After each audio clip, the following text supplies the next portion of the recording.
Spectrum Security Vault's night guard here. Oh, no, not you. Isn't there anyone competent I can talk to? No, I'm sorry, there's no one else around. Oh, well, suppose you'll have to do then. I think I left some property of mine there when I was visiting the other day. I'm in desperate need of a randomiser selection for today, and obviously I know you have an established fondness for touching things with red buttons on, so if you could... Yes, I'll do that.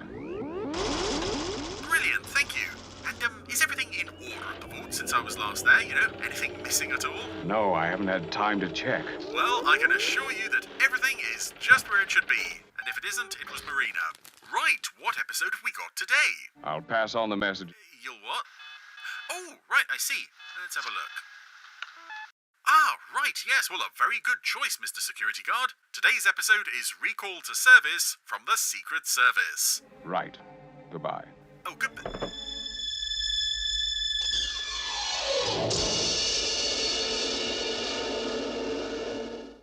So, continuing our trend of shows we haven't seen for ages on the Randomiser, here,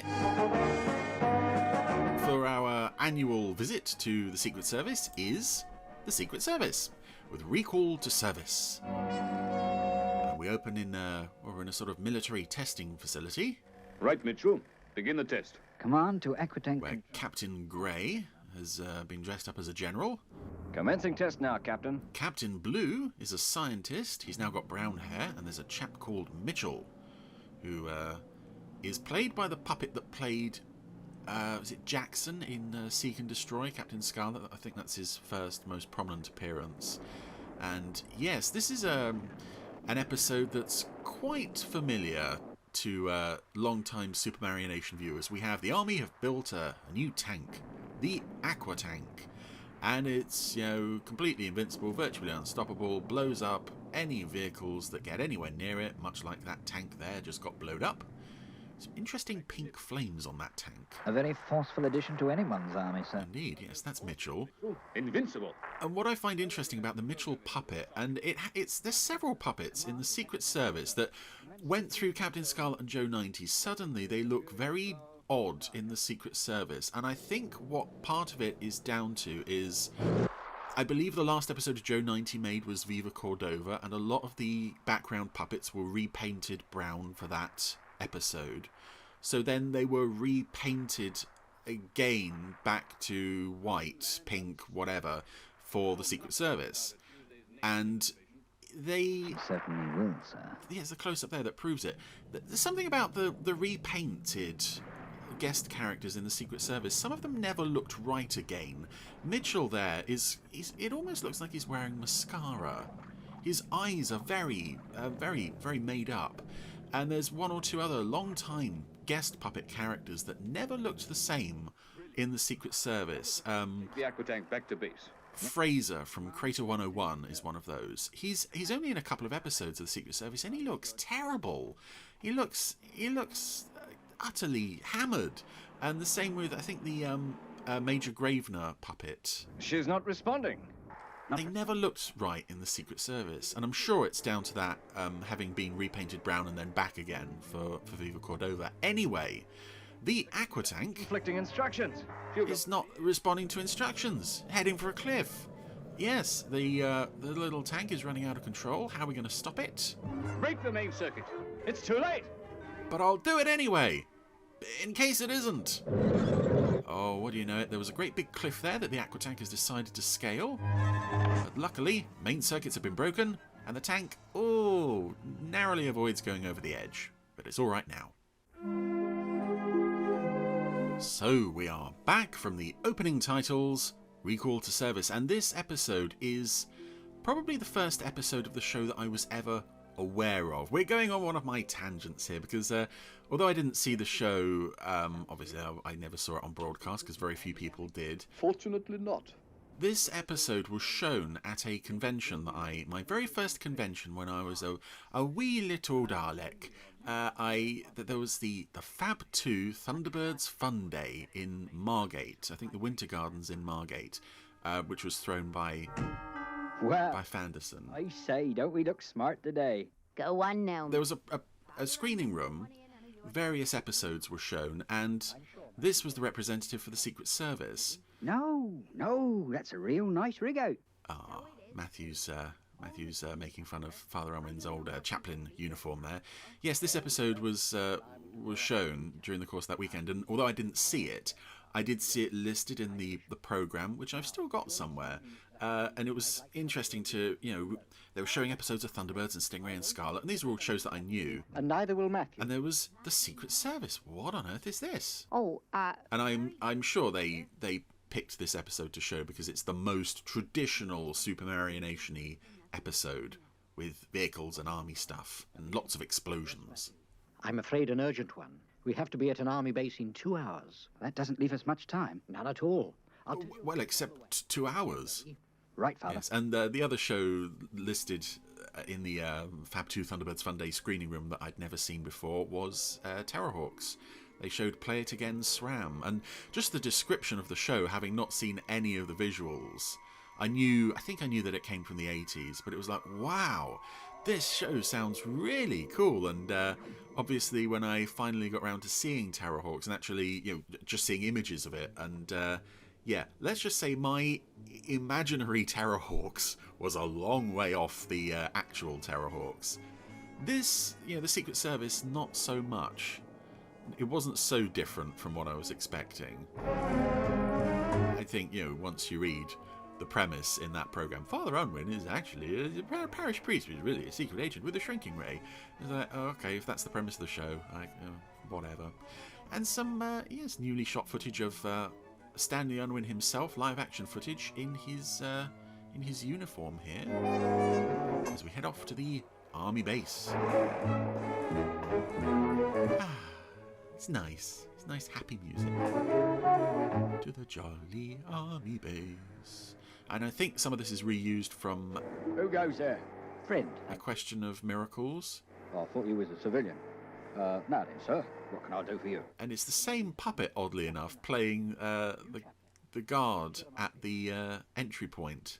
It appears to be all correct, sir. It's the Lieutenant Dean puppet from the first episode of Captain Scarlet. He was here manning this post in A Question of Miracles, and he's still here today. He's got a different voice, though. For special C of this case set. All lock it up very tightly with the special key number 32, secret in the special safe as the white hormones. Oh, yes. I see what you mean, sir. But this is a secret base. That's why we have the words top secret base on the side. Came from Whitehall through 454, which, if you understand, from the minute of the special defending. He's nodding, yes. Failing all this, I had no... I think also with these moments of Unwinese when he's baffling puppet characters with this. Want to rise up. Attention! That's lovely. It really helps the choice of puppet. Hey! Come back here! And the Lieutenant Dean puppet is perfect for being confronted with Unwinese because he looks... Oh, is that a reuse of the... Yeah, it's a reuse of the Captain Scarlet Yellow Fox tanker. And I think one of the support vehicles from Path of Destruction, the Crab Logger. Where was I? Oh yes, the look of various puppets that are confronted with the Unwinese. I think it helps with the Lieutenant Dean puppet. He's got a sort of permanently... Not puzzled, but, potentially confused expression on his face. I'm sorry if I startled you, gentlemen, but I did hear a rumour. Did you? Ooh. Well, you're going to be with us for a while, so you might as well know. I'm pregnant. Attempt to sabotage the project. And the evidence indicates that the person responsible is someone in authority. Captain Blue looks actually really good with brown hair. It could be any one of us. It could even be this character Mitchell over here, who we're going to hold on for a long time, while sinister music plays. But it could be any one of us. Nice to see, actually, Captain Blue and Captain Grey standing next to each other again. It's been too long. Yes, Captain Blue the puppet was not reused in Joe 90, but he was in a couple of episodes of the Secret Service. And it's not as noticeable as it is with Scarlet. Means if the opposition are going to do something to the AquaTank, it'll probably be tonight. Then we must prevent it, Matthew. Let's go inside. Yes, so there's the AquaTank. It's a bit of the Unitron about it. Who goes there? Oh, it's him again. It's all right, Sentry. It's your chaplain. Oh, God, no, not you. Sorry, sir, you can't go in. Security. And now I'm going to walk away. The Padre, sir. Let him in. But, sir... I said let him in. And Professor... Oh, they actually tried walking the Stanley Unwin puppet there. Well, what brings you here this time of night, Padre? Just interested, Professor. In my AquaTank? Why? And this Professor character, I can't remember the surname of the character. It's Professor. Yes, he seems to be working in Professor McLean's lab from Joe 90. I recognise a lot of this gear and the colour scheme on the wall. Pervious to gunfire, landmines. Go on. Your case. It moved. Ah, this is quite clearly optical diluting, which resulted very much in your burning the candles out into the early morning. Very common occurrence. Careful, Matthew. And again, Blue is another puppet that looks really good when confronted with Unwin. He's got a handkerchief, he's dabbing his forehead with it. You must forgive me. I have to prepare for the demonstration tomorrow. Well, I'd like to offer success. All clear, Father. I'll get aboard the AquaTank as soon as possible. He'd like to offer success. Professor, best of luck. It would not wish him luck. He's going to offer success. Here is some success. You may have it. And this is an odd moment. I think you're meant to be misled at this point and think the Professor is in league with the villains. Graham here. Professor Graham. That new Padre, there's something funny about him. I don't know, but he knows too much and asks too many questions. And he talks funny. Well, I'll leave it to you, but he must be kept out of the way. Oh, yes. That's a potentially sinister-sounding conversation that never actually goes anywhere. Hello, Matthew. Where are you? I'm inside the AquaTank, Father. Among the electronics. Any sign of sabotage? Yes, there's the AquaTank, and there's also, it's important to mention, a little support vehicle with a radar dish that Professor Graham will be sitting in later on. And I love with this that we've been doing military bases and things for such a long time now that we've got all this stuff lying around. We can just knock up a quick military base in 5 minutes. I think this blockhouse set, model I should say, the exterior model, was in Doppelganger. Good. I think it was the building used for the little control room. Big responsibility, sir. Shall I take it? No, it's all right. Colonel Blair here. Colonel Blair. Yes, we have him here. Emergency regulations, sir. Yes, sir. Of course. Immediately, sir. Goodbye, sir. That person on the other end of that line could only have been saying one-word sentences. Yes, fine, whatever, goodbye. Freedom to go anywhere on the base.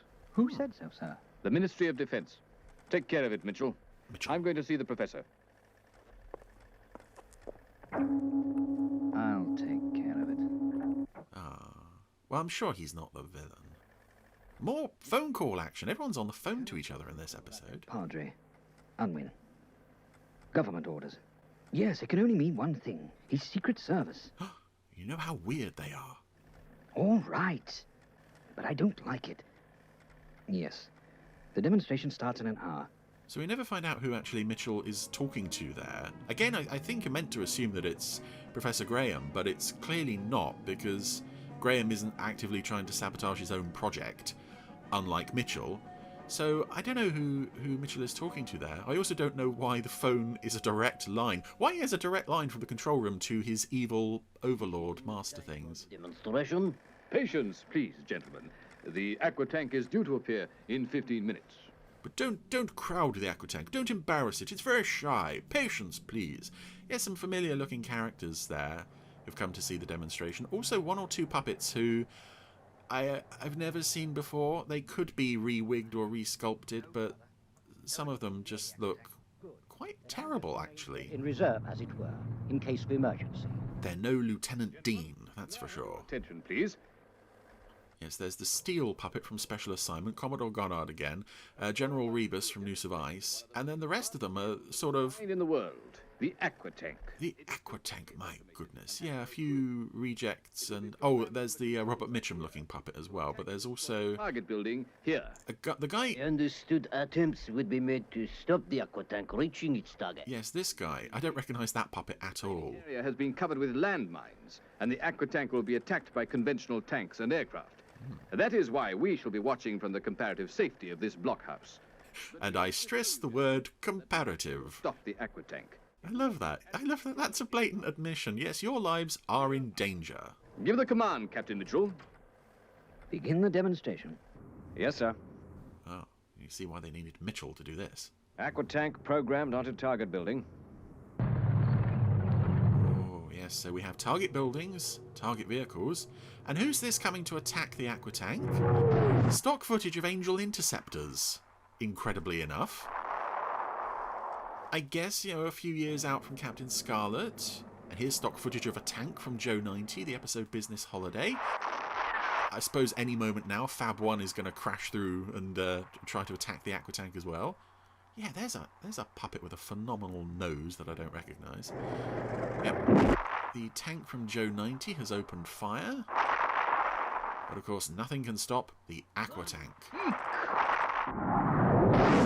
Why would you use footage of Angel interceptors? I mean, I get that you've got a lot of it, but they're so familiar vehicles to long-time Anderson fans. I mean, yeah, it's nice to see.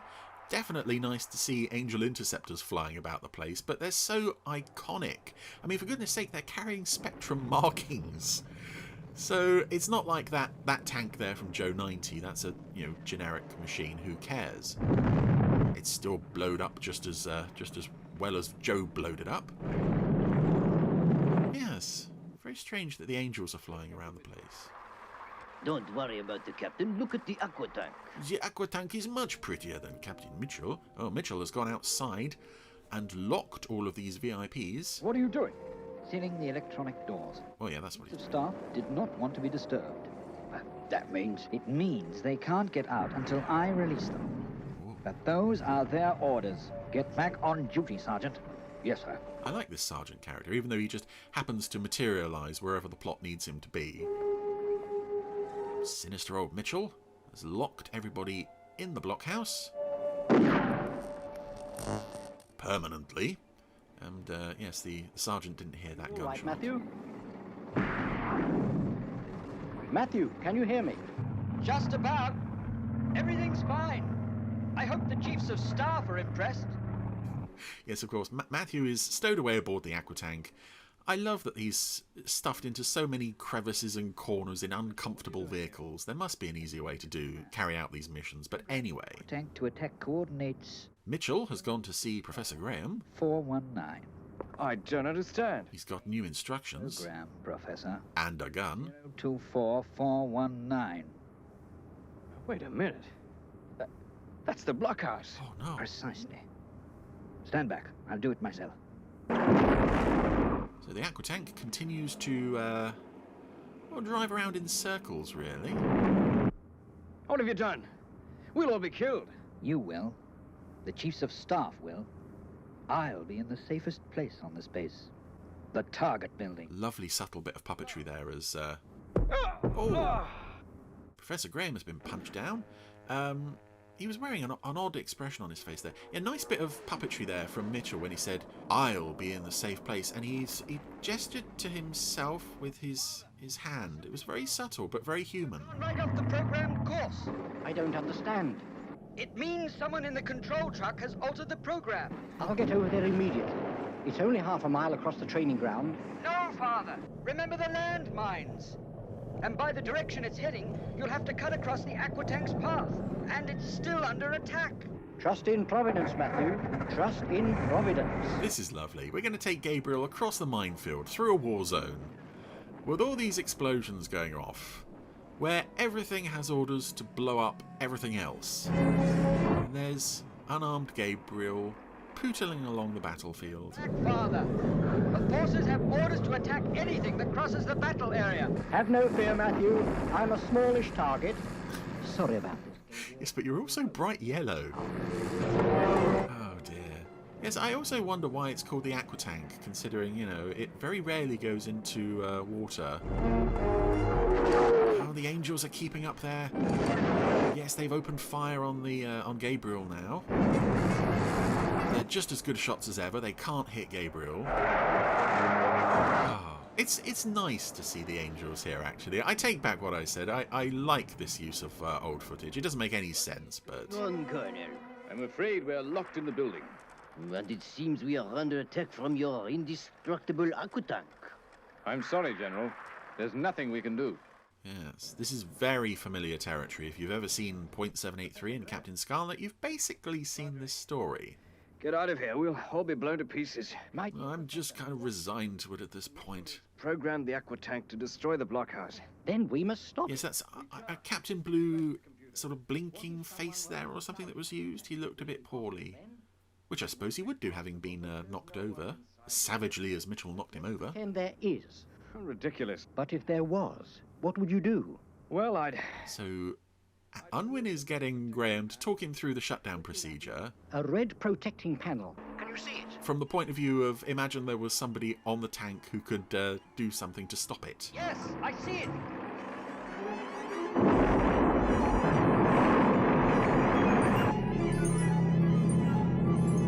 And I've got to say, the AquaTank itself, although they do a good job of making it seem unstoppable, purely by the fact that nothing seems to be actually hitting it, everyone's aim is very poor here, it doesn't quite live up to the design of the Unitron from Captain Scarlet, or even something like the Spider tanks from Joe 90. Oh, Matthew nearly knocked himself out with the covering on that panel there.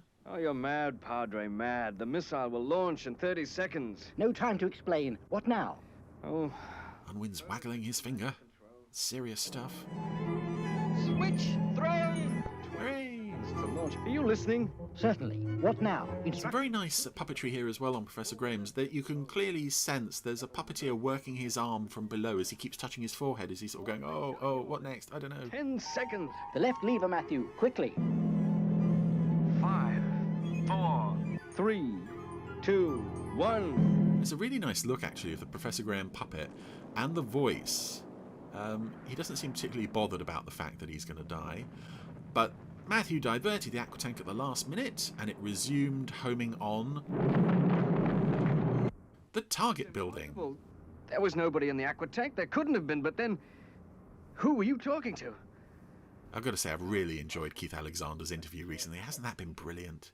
Yes, we saw it happen. Then let's just call it a miracle, shall we? A miracle of science. Oh. Padre, I know. More working of the arms from under the camera there as Unwin sort of went, "Hooray!" with his hands.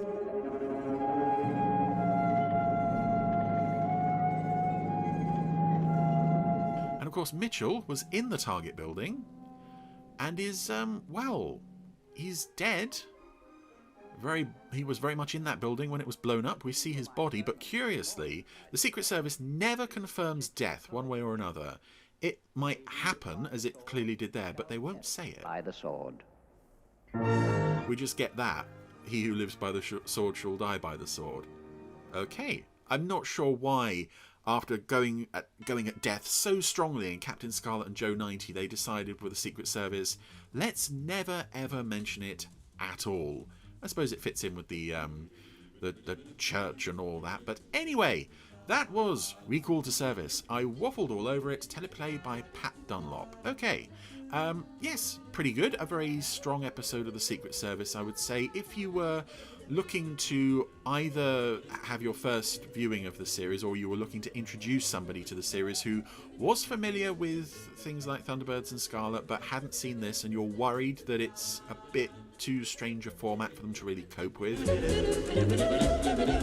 put this on. But this is a nice traditional Anderson Supermarionation-y fare. Lots of explosions, military presence. It is definitely one of the stronger episodes of the series. So yes, I really enjoyed that one. It's a bit light on the traditional weirdness of the Secret Service, but as a, it stands out as being something a bit more traditional than the rest of the series. Lots of nice vehicles, lots of explosions, lots of old puppets coming back. So yeah, a very entertaining episode of the Secret Service. We'll probably not see this till next year, so until then, take care, Father Unwin. Bye bye.